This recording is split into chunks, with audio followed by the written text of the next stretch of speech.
जय श्री राम दोस्तों, स्वागत है आपका मेरे चैनल भारत का गौरव पे। आज की वक्त की चर्चा में नेपाल भी जला।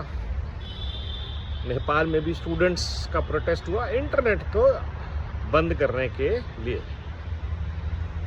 बांग्लादेश भी जला था, स्टूडेंट्स को सरकार पसंद नहीं आ रही थी। श्रीलंका भी जला था, स्टूडेंट्स। अब आप समझिए कि गेम क्या है। ये लाल जिहाद डीप स्टेट में बहुत टाइम से बोल रहा हूँ।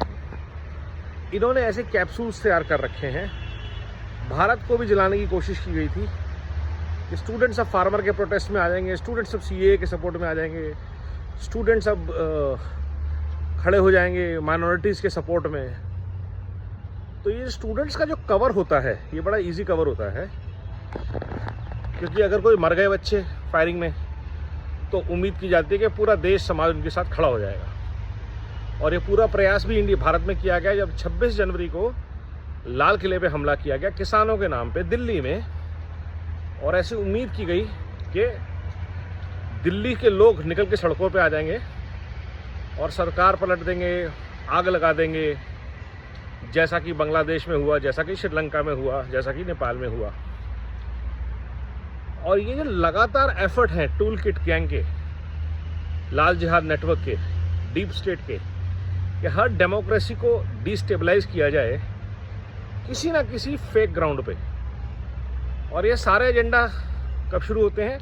जब आप डीप स्टेट या उनकी एसेट्स या उनके आकाओं की मर्जी के खिलाफ जाते हैं। भारत में ये प्रेशर तो पिछले 10 साल से है ही है, अब और बढ़ेगा, क्योंकि ट्रंप, सीआईए, डीप स्टेट अपने लाल जिहाद नेटवर्क्स को बोलेगी भाई कोई अराजकता खड़ी करो। वोट बैंक, डेमोक्रेसी खतरे में है, शुरू हो गया है। वोट चोरी, ईसी, उससे पहले भी बहुत कुछ चल रहा था, चलता ही रहा है। और किसी ना किसी प्रोटेक्स्ट पे लोगों को सड़कों पे लाने की कोशिश की जाती है प्रोटेस्ट के लिए, ताकि किसी तरह से अनार्की क्रिएट की जाए, किसी तरह सरकार को मजबूर कर दिया जाए कि गोलीबारी हो, आंसू गैस छोड़े जाएं, भगदड़ मचे, अनार्की हो और तख्ता पलटने का मौका मिले। सरकार रिजाइन करे, या जैसा नेपाल में हुआ, बांग्लादेश में हुआ, भाग खड़ा हुआ कोई। और आप देखेंगे जब भी किसी देश में ऐसा होता है तो योगेंद्र यादव, रवीश कुमार जैसे लोग वार्निंग देते हैं कि भारत में ऐसा होना चाहिए था कि नहीं, कभी भी हो सकता है। और जितना इंडिया अलायंस है वो सारे के सारी पार्टीज जो डेमोक्रेसी में बुरी तरह हार रहे हैं वो आपको वार्निंग देना शुरू करेंगे। परिवारवाद के रूप में समाजवादी, भ्रष्टाचार के रूप में लालूवादी और वहां चोरों के रूप में कांग्रेसवादी। उमर अब्दुल्ला से लेकर के राबड़ी देवी तक आपको ज्ञान देगी कि ये भारत में भी हो सकता है, होना चाहिए। सड़कों पे लोगों को उतरना चाहिए। सारे इंटेलेक्चुअल उनको कवर फायर देंगे, क्योंकि वो पूरा लेफ्ट इकोसिस्टम है। बट फॉर्चुनेटली ऐसा कुछ हो नहीं पा रहा, क्योंकि भारत में उतना ही पावरफुल राष्ट्रभक्तों का, राइट का इकोसिस्टम है, जो भारत के खिलाफ उठने वाले किसी भी षड्यंत्रकारी को ध्वस्त करने में सक्षम है। और ऊपर से सरकार ऐसी है जो ऐसे चीज़ों को पनपने नहीं देती। क्या कोशिश नहीं की गई फार्मर प्रोटेस्ट के नाम पे? क्या कोशिश नहीं की गई सीए प्रोटेस्ट के नाम पे? क्या कोशिश नहीं की गई यूएस के राष्ट्रपति के भारत आगमन के समय पे भारत को दंगों में झोंक के? दिल्ली में सिर्फ एक ही एजेंडा था कि किसी तरह सरकार को शर्मसार किया जाए, देश को शर्मसार किया जाए, आग में झोंक दिया जाए और सरकार का तख्ता पलट दिया जाए, जो कि डेमोक्रेटिकली लोग नहीं कर पा रहे हैं। और ये खतरा हमारे ऊपर हमेशा मंडराता रहेगा, क्योंकि एक ट्रिगर चाहिए, इन लोगों को एक ट्रिगर चाहिए भारत को जलाने के लिए।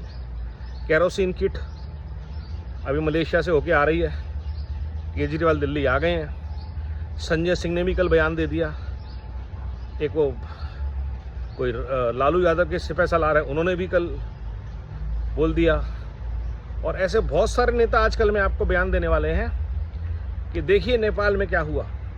स्टूडेंट्स की आज़ादी, स्टूडेंट्स अरे इंटरनेट बंद किया था, not for students, for everybody, but some people, the लाल जिहाद नेटवर्क टू बी प्रिसाइज। और लाल जिहाद की डेफिनेशन मैं बार बार बोल रहा हूँ क्या है, जिहादी की सड़क पे फोर्स और ये लाल सलाम वालों की इंटेलेक्चुअल फोर्स, ये मिल के जब काम करते हैं, जब योगेंद्र यादव सलीम बन के काम करते हैं और उनके साथ चड़ूनी जैसे फेक किसान जुड़ जाते हैं और युवाओं को भड़काते हैं, बरगलाते हैं, भारत तेरे टुकड़े होकर नारे लगवाते हैं, क्योंकि आप एक व्यक्ति, एक व्यवस्था का विरोध कर रहे हैं जिसमें आप नहीं हैं। आपने इतने साल तक देश को लूटा क्योंकि आप सत्ता से बाहर हैं, क्योंकि आप भ्रष्टाचार नहीं कर पा रहे हैं, तो आप उस सत्ता को, डेमोक्रेटिक इलेक्टेड गवर्नमेंट को गिराना चाहते हैं। चाहे वो यूपी हो, चाहे वो दिल्ली हो, मेन उनका टारगेट हमेशा मोदी रहेगा। और भारत ऐसे षड्यंत्रों को विफल करने में पूर्णतः सक्षम है। ये बात हर बार डेमोन्स्ट्रेट हो रही है और इसके लिए आई थिंक भारत सरकार को बहुत बहुत साधुवाद दिया जाना चाहिए कि जो उन्होंने रिस्ट्रेंट किया, जिस तरह से मैनेज किए हैं फार्मर प्रोटेस्ट को। ये देश में कभी का हो चुका होता, सीए प्रोटेस्ट को दिल्ली जामों से जूझती रही, सरकार ने लाठीचार्ज नहीं किया, फायरिंग नहीं करवाई। और कोई होता, इंदिरा गांधी जैसा होता तो गोली चलवा देता, मुलायम सिंह जैसा होता कार सेवकों को खूनो खून कर देता। लेकिन नरेंद्र मोदी की सरकार है, at the end of the day उन्होंने समझा कि सब भारतवासी हैं और यही चीज़ भारत को बचा के लेके गई। कहाँ तक रोकना है और कहाँ पे ठोकना है, ये भारत सरकार बहुत अच्छी तरह जानती है और ये बहुत गर्व की बात है। भारत सुरक्षित हाथों में है। हमारे चारों तरफ डेमोक्रेसी का मजाक उड़ता हुआ, इलेक्टेड सरकारों का तख्ता पलटता हुआ, उन सब के बीच भारत सुरक्षित ऐसे माहौल में, जबकि पूरा नेटवर्क और नेक्सस लगा हुआ है देश में विदेश में, भारत में तख्ता पलटने के प्रयास में। और यही है भारत की शक्ति। नमो भारत, वंदे मातरम, जय हिंद।